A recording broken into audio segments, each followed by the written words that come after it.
Voice of America Washington से news minute के साथ मैं हूं ताबिंदा नईम। अमरीकी हुकाम ने अपनी फौज की तरबियत याफ्ता शामी बागियों के दिफा के लिए फिजाई हमलों की इजाज़त देने का फैसला किया है।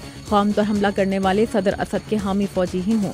अमरीकी अखबार वॉल स्ट्रीट जर्नल के मुताबिक शुमाली शाम में अमरीकी फिजाइया का ऐसा पहला हमला जुमे को किया गया जब अमरीका के तरबियत याफ्ता शामी बागियों का पहला ग्रुप मुखालिफ फोर्सेस के हमलों की जद में आया। एक गैर जानिबदार मुबस्सर ग्रुप एयर वॉर्स ने दावा किया है कि दौलत इस्लामिया के खिलाफ अमरीकी इत्तेहाद के 57 फिजाई हमलों में 459 शहरी हलाक हुए हैं। अमरीका ने सिर्फ 2 शहरी हलाकतों की तस्दीक की है।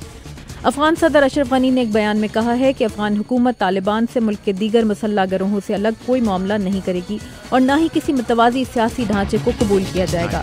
तालिबान और अफगान हुकूमत में अमन मुज़ाकरात गुज़श्ता हफ्ते मुलतवी हो गए थे। जिम्बाब्वे ने नायाब शेर सीसल की हलाकत के बाद एक और अमरीकी डॉक्टर पर एक और शेर मारने का इल्ज़ाम आयद किया है।